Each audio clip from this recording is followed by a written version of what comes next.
Alors, sur Marianne.net, j'ai trouvé un article qui défonce la voiture électrique. Donc, je vais vous partager ça. J'espère que vous allez défoncer ceci dans les commentaires, hein, clairement. La généralisation des voitures électriques est une aberration économique et écologique. Allez, ça commence fort, rien qu'avec le titre déjà.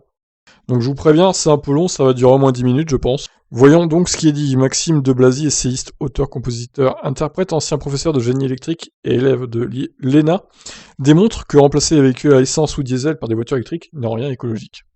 Le 14 juillet dernier, la Commission européenne a proposé aux États membres de l'Union européenne d'interdire en 2035 les ventes de véhicules neufs à essence ou diesel au profit des véhicules 100% électriques ou à hydrogène. Son plan s'inscrit, selon elle, dans une politique qui vise la neutralité carbone d'ici 2050. Ainsi, il s'agirait de passer de 8% des ventes actuellement à 100% des véhicules hybrides, qui représentent 10% des ventes, étant proscrits. Certes, ce n'est qu'un plan qui devra être approuvé par les 27 États membres, puis le Parlement européen, mais il est représentatif d'une idéologie pseudo-écologique, qu'on voit fleurir en matière d'éoliennes, je vais grossir un peu le texte parce qu'on ne voit pas très bien, de vélos électriques et autres, qui arrangent à la fois les politiques qui se sentent obligés d'agir, qui se sentent sommés d'agir médiatiquement, même contre toute logique, et les constructeurs automobiles qui saisissent une opportunité de se parer de verre. Par contre, pour les consommateurs de la planète, c'est une autre histoire, récit et démonstration des hérésies, d'une idéologie où l'État, le consommateur et surtout l'environnement sont perdants. Alors j'ai hâte de voir ces arguments là du coup.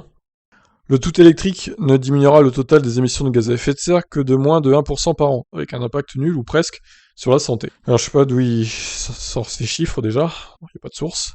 En France, les transports sont responsables du tiers des émissions de gaz à effet de serre. Au sein des transports, route, aérien, maritime, rail, la route est responsable de 75% des émissions. Il y a actuellement 1 million de ventes de voitures neuves 100% électriques dans l'Union européenne, ce qui représente 7,5% du total des ventes.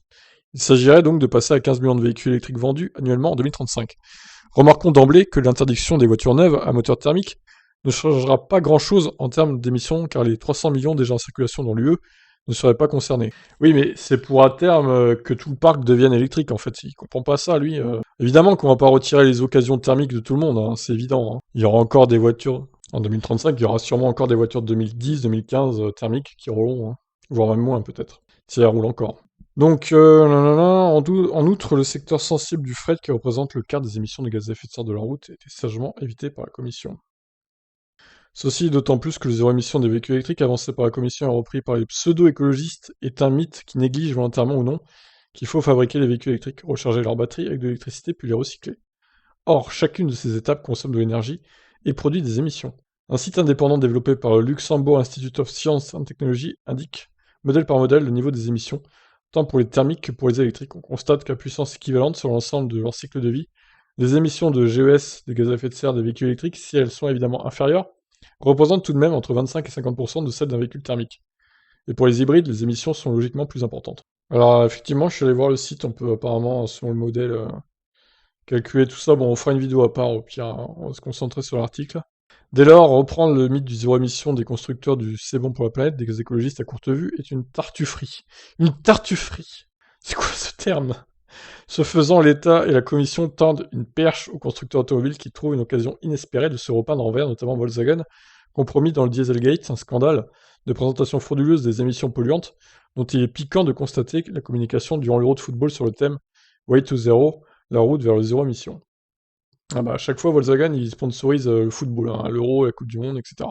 Avec leur véhicule électrique. De plus, l'impact est nul sur la qualité de l'air, du fait de ces émissions non nulles, compte tenu du stock de 300 millions de voitures thermiques et de l'exclusion des transports routiers, même si les 15 millions de véhicules neufs vendus à compter de 2035 sont électriques, comme l'escompte de la Commission, les émissions du secteur routier ne diminueront que de 2% par an, et l'impact sur le total des émissions de GES sera, lui, inférieur à 1%. Bon, encore une fois, on ne sait pas d'où sortent ces chiffres. Il y aura aussi des camions hydrogène électriques aussi, hein. Faut pas qu'ils l'oublient ça. Il n'y aura pas que des voitures vendues du coup. Rappelons que ces dernières années, la croissance du secteur routier a été de 2% par an. Cette réduction insignifiante des émissions de gaz à effet de serre, qui se pose le remplacement de tous les véhicules, sera donc à l'évidence mangée par la croissance, avec un impact moyen nul sur la qualité de l'air et la santé. Certes, en milieu urbain caractérisé par une circulation très dense, les véhicules électriques peuvent être pertinents pour limiter la pollution de l'air, car leurs émissions de gaz à effet de serre ne sont pas produites en roulant. Mais à quel prix économique, budgétaire, stratégique et même environnemental? Oh là là là. Les voitures électriques sont meilleures pour l'environnement, même si elles polluent à leur construction, sur toute leur durée de vie. Donc je vois pas de quoi ils parlent Elles sont pas mauvaises pour l'environnement, hein, elles sont mieux que les thermiques du coup. Évidemment, c'est pas zéro pollution les voitures électriques, personne n'a dit ça, mais c'est quand même, sur la durée de vie, c'est beaucoup mieux qu'une thermique. Les politiques qui prennent ou cautionnent de telles décisions négligent totalement l'impact environnemental désastreux de la production des batteries et de leur fin de vie. En effet, une seule voiture électrique exige de 250 à 600 kg de batterie type lithium-ion et en moyenne 400 kg. Par simple multiplication, rien que pour les 15 millions de voitures neuves escomptées en 2035, il faudra produire 6 millions de tonnes de batteries par an. Et si les 300 millions de voitures sont remplacées par de l'électrique, il faudra donc produire 120 millions de tonnes de batteries. Mais personne ne dit qu'il y aura 300 millions de voitures thermiques remplacées par 300 millions de voitures électriques. C'est n'importe quoi de dire ça. Oh là là, quelle plaie cet article, décidément, hein. C'est quoi ce site-là? Sans oublier non plus l'électronique embarquée pour gérer l'énergie, bien plus présente que dans un véhicule thermique. J'ai déjà relevé l'impact écologique exponentiel des batteries et composants électroniques des téléphones portables, du tout numérique, l'extraction des terres rares et métaux lourds, qui contiennent jusqu'à 1 tonne de terre concassée pour un seul gramme de matériaux utiles. Ouais, encore une fois, on ne sait pas d'où sortent ces chiffres. C'est le cas des principaux composants de batterie, cobalt, lithium, manganèse, nickel, graphite, dont les procédés d'extraction sont très gourmands en eau, stérilisent les sols et polluent durablement les eaux, provoquant de graves affections. Affections ou infections? Infections sûrement. Et les éventuelles innovations technologiques espérées avec les condensateurs seront tout aussi polluantes. Ouais, encore une fois, aucune source. Dit autrement, pour améliorer de quelques pourcents la qualité de l'air des Européens, on s'apprête à provoquer une pollution majeure ailleurs. Ainsi, de la Chine, qui s'accapare les 2 tiers de la production mondiale de batteries, avec le respect de l'environnement que l'on sait, ou de la République démocratique du Congo, dont les terres sont définitivement retournées et concassées pour extraire le cobalt. Alors justement, le cobalt, c'est en voie de disparition dans les batteries, hein, il faudrait peut-être se mettre à jour, hein. Mais pour nous modernes tartuffes, qu'ils soient à la commission, au gouvernement, à la mairie de Paris ou écologistes autoproclamés, l'essentiel est que cette pollution ne se produise pas sur les quais de Seine. Alors, on est à moitié à peu près, un peu plus. En outre, qu'elles soient produites en Chine ou ailleurs, quid du changement d'échelle à venir de leur recyclage, car ces batteries ont une durée de vie limitée entre 1000 et 1500 cycles de charge-décharge. Ouais, c'est beaucoup hein, déjà, hein. Et ça veut plus que ça, c'est 2000 hein, quand même. Leur recyclage ne concerne actuellement que 50% des composants, que deviendra le reste?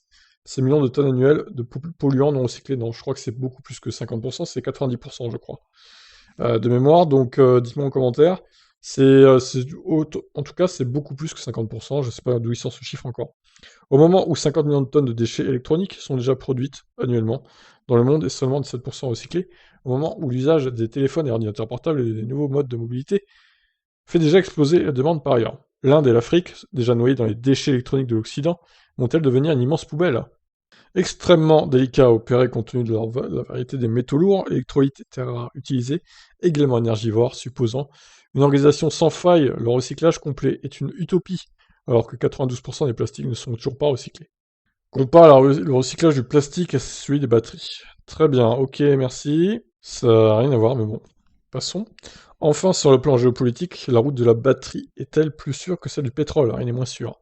Une poignée de pays extracteurs et la Chine, en tant que raffineur et fabricant, monopolise la plupart des ressources et de la production, quand pour le pétrole et le gaz, au moins 20 pays dans le monde peuvent garantir l'approvisionnement.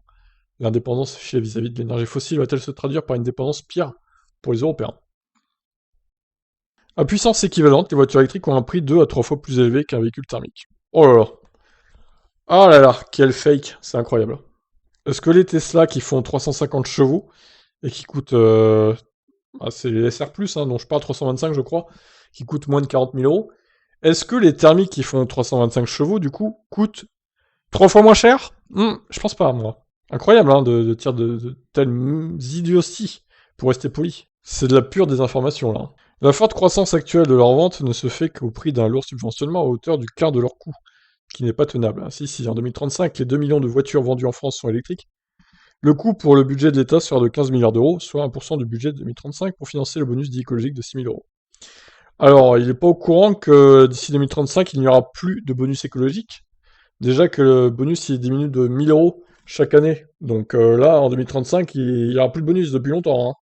Oh là là là là, mais rien n'est bon, en fait, dans cet article. L'État a-t-il vocation à financer les véhicules des particuliers et la production automobile française? Ce 1% ne sera-t-il pas mieux employé ailleurs, en investissant massivement dans les systèmes intelligents de partage et de covoiturage pour désencombrer des agglomérations asphyxiées par des véhicules, plutôt que d'en ajouter sur les routes, qu'ils soient électriques ou thermiques? Ouais, bon, là, je suis d'accord qu'en ville, il y a trop de voitures, hein. Mais bon, surtout dans les grandes villes, quoi. En plus, pour le consommateur, outre le prix d'achat 2 à 3 fois supérieur, le coût d'entretien et d'assurance se révèle également 2 fois plus élevé. Oh là là! Ah, j'ai envie de le tuer! Il est où? Amenez-moi-le devant moi, là. C'est infernal de lire des conneries pareilles, quoi. D'où le coût d'assurance est 2 fois plus élevé. Donc, selon lui, je paye 43 € par mois pour mon Kona, à peu près, donc ça voudrait dire qu'une thermique de 200 chevaux, tout risque, ça coûterait une vingtaine d'euros à assurer. Oui, bien sûr, on y croit. N'importe quoi. Le coût d'entretien 2 fois plus élevé aussi. 2 à 3 fois plus élevé même. C'est évident. Oh là là, c'est incroyable. Franchement, c'est lamentable. Des torchons pareils, hein. Franchement, je suis bien content de vous l'avoir partagé celui-là parce que c'est vraiment honteux de lire ça, quoi. Mais les idéologues de l'écologie ont-ils pensé à ce détail? La leçon tirée de l'accroissement des coûts supportés par les automobilistes modestes, des contraintes comme un contrôle technique confiscatoire et des entraves à la circulation, qui était pour beaucoup dans le déclenchement du mouvement des Gilets jaunes en 2019, n'a pas été retenue par ces élites bien pensantes. Alors c'est le prix de l'essence qui a déclenché les Gilets jaunes surtout, pas le reste. Du coup. Ah, c'est fini enfin cette merde! Que des politiques valident sciemment ou non le tout électrique en dit long sur l'indigence de leur réflexion et leur soumission à l'ère du temps. Si ce n'est aux industries dominantes, il faut marteler que la voiture la plus écologique est celle que l'on ne produit pas ou que l'on conserve. Elle a déjà été produite. Oui, enfin, bon, à un moment donné, tu vas pas rouler en Renault 5 qui date des années 80 pendant 50 ans, 60 ans, quoi, à un moment donné. Voilà, hein, à un moment, ça tombe en panne, quoi. Alors, je veux bien qu'il y ait des poubelles roulantes sur la route, mais quand même, pas à ce point, quoi, hein. Et monsieur Maxime de Blazy, il roule en quoi, lui, hein? Monsieur de Blazy. Et à mon avis, il doit pas avoir de problème de financier, il doit rouler en gros SUV Audi, je pense. Voire Porsche Cayenne, peut-être. Putain, la blague, quoi, sérieusement. Voilà, donc, je crois que j'ai assez gueulé, hein, sur cet article. Je crois que là, tout est à jeter, en vrai, hein, y a rien de bon. Donc, des informations pures sur ce site marianne.net. Donc, je ne connais pas trop ce site de base. C'est une tribune, donc je sais pas si c'est un mec random qui a fait cette tribune, du coup, Agora, ouais, je crois que c'est la catégorie des gens qui... Un peu comme sur Mediapart, chacun peut poster son blog, c'est ça, non? C'est comme ça que ça marche, je crois. Donc, à vérifier cependant. En tout cas, c'est un total torchon, monsieur de Blazy ne connaît rien aux voitures électriques. Il a essayé de faire du buzz avec cet article, bah, c'est raté. Moi, je le débunk totalement. Et j'espère que vous aussi dans les commentaires. C'est lamentable. Je vous laisse réagir. Ciao.